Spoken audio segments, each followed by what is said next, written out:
ಇವತ್ತು ಭ್ರಷ್ಟಾಚಾರ ವಿಎ ಕಚೇರಿಯಿಂದ ಗ್ರಾಮ ಪಂಚಾಯತಿಯಿಂದ ವಿಧಾನಸಭೆ ಒಳಗೆ ಭ್ರಷ್ಟಾಚಾರದಲ್ಲಿ ಮುಳುಗಿದೆ ಈ ಸರ್ಕಾರ.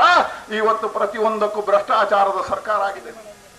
ಅಧಿಕಾರಿಗಳ ವರ್ಗಾವಣೆ ದಂಧೆ ಮಿತಿ ಮೀರಿದೆ. ಕಚೇರಿಗಳಲ್ಲಿ ತಾಲೂಕು ಆಫೀಸ್ಗಳಿಗೆ ಹೋದ್ರೆ ಬಡವ ಲಂಚ ಕೊಟ್ಟು ಆರ್ಟಿಸಿ ಅಂತ ತಗೊಳ್ಳುವಂತ ಕೆಲಸಗಾರಗಳಾಗ್ತಾ ಇದ್ದಾವೆ. ಇವತ್ತು ಪ್ರತಿ ಮನೆಗಳಲ್ಲಿ ಇವತ್ತು ಭ್ರಷ್ಟಾಚಾರ, ಕಾಂಗ್ರೆಸ್ನ ಮನೆಯಲ್ಲಿ ಭ್ರಷ್ಟಾಚಾರಗಳು ತುಂಬಿದ್ದಾವೆ.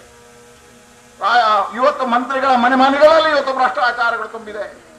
ನಮ್ಮ ಸರ್ಕಾರ ಇದ್ದಾಗ ನೀವು ಹೇಳಿದ್ರಿ 40%. ಇವತ್ತು ಸಿದ್ದರಾಮಣ್ಣ ನಿಮ್ ಸರ್ಕಾರ 80% ಭ್ರಷ್ಟಾಚಾರದ ಸರ್ಕಾರ, 80% ಮುಖ್ಯಮಂತ್ರಿ ನೀವು. ಭ್ರಷ್ಟಾಚಾರಿಗಳಲ್ಲಿ ಭ್ರಷ್ಟಾಚಾರಿ. ಹಾಗಾಗಿ ಇವತ್ತು ನಿಮ್ ಸರ್ಕಾರ ಭ್ರಷ್ಟಾಚಾರದಲ್ಲಿ ಮುಳುಗಿದೆ. ಅಧಿಕಾರ ಬಂದಾಗ ಈ ರಾಜ್ಯದಲ್ಲಿ ಮೆರವಣಿಗೆಗಳಾಯ್ತು, ಕಾಂಗ್ರೆಸ್ನ ಮೆರವಣಿಗೆಗಳಾಯ್ತು. ಆ ಮೆರವಣಿಗೆಯಲ್ಲಿ ಪಾಕಿಸ್ತಾನಕ್ಕೆ ಜಿಂದಾಬಾದ್ ಘೋಷಣೆಗಳಾದವು, ಪಾಕಿಸ್ತಾನದ ಧ್ವಜ ಹಾರಿತು. ಬಂಧುಗಳೇ, ಇವತ್ತು ವಿಧಾನಸಭೆ ಒಳಗೆ ಪಾಕಿಸ್ತಾನದ ಘೋಷಣೆ ಮೊಳಗಿಸಿದ್ರು. ಪಾಕಿಸ್ತಾನದ ಪರ ಘೋಷಣೆ ಹಾಕಿದವರ ಬಂಧನ ಆಗಿಲ್ಲ, ಪಾಕಿಸ್ತಾನದ ಧ್ವಜ ಹಾರಿಸಿದವರ ಬಂಧನ ಆಗಿಲ್ಲ. ಆದರೆ ಈ ರಾಜ್ಯದಲ್ಲಿ ಭಾರತ್ ಮಾತಾ ಕೀ ಅನ್ನುವಂತ ಘೋಷಣೆಗಳನ್ನು ಹಾಕಿದವರನ್ನ ನೀವು ಜೈಲಿಗೆ ಹಾಕ್ತಾ ಇದ್ರಿ. ವಿಧಾನ ಪರಿಷತ್ನ ಒಳಗೆ ಸಿಟಿ ರವಿ ಅವರು ಘೋಷಣೆ ಹಾಕಿದ್ರೆ ಒಬ್ಬ ಶಾಸಕನನ್ನ ಬಂಧನ ಮಾಡಿ ಜೈಲಿಗೆ ಇಡುವಂತಹ ನಮ್ಮ ಧ್ವನಿಯನ್ನ ಅಡಗಿಸುವಂತ ಕೆಲಸವನ್ನ ನೀವು ನೀಚಕ ರಾಜಕಾರಣವನ್ನ ಮಾಡ್ತಾ ಇದ್ದೀರಿ.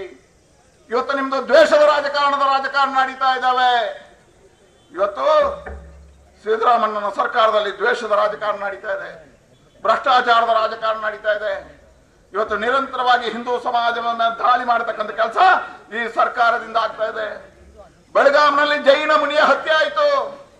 ನಿರಂತರವಾಗಿರ್ತಕ್ಕಂಥ ಹಿಂದೂ ಕಾರ್ಯಕರ್ತರುಗಳ ಹತ್ಯೆ ಆಗ್ತಾ ಇದೆ. ಅಲ್ಲಲ್ಲಿ ಹಲ್ಲೆಗಳು ನಡೀತಾ ಇದ್ದಾವೆ.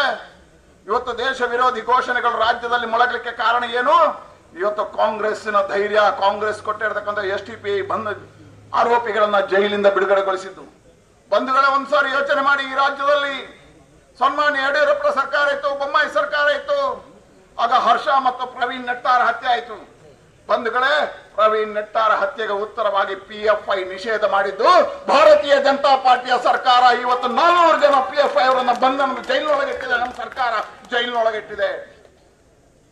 ಇಡೀ ದೇಶದಲ್ಲಿ PFI ಅನ್ನು ನಿಷೇಧ ಮಾಡಲಾಗಿದೆ. ಇಡೀ ದೇಶದಲ್ಲಿ PFI ಅನ್ನು ನಿಷೇಧ ಮಾಡಿದ್ದು ಭಾರತೀಯ ಜನತಾ ಪಾರ್ಟಿಯ ಸರ್ಕಾರ, ರಾಜ್ಯ ಮತ್ತು ಕೇಂದ್ರ. ಆವತ್ತು ನಮ್ಮ ಗೃಹ ಸಚಿವರಾಗಿರ್ತಕ್ಕಂಥ ಅಮಿತ್ ಶಾ ಅವರು ತಗೊಂಡಿರ್ತಕ್ಕಂಥ ತೀರ್ಮಾನ. ನೀವೇನ್ ಮಾಡಿದ್ರಿ? ರಾಷ್ಟ್ರ ವಿರೋಧಿಗಳನ್ನ ಇವತ್ತು ಅಟ್ಟಹಾಸಕ್ಕೆ ಬಿಟ್ಟಿದ್ದೀರಿ.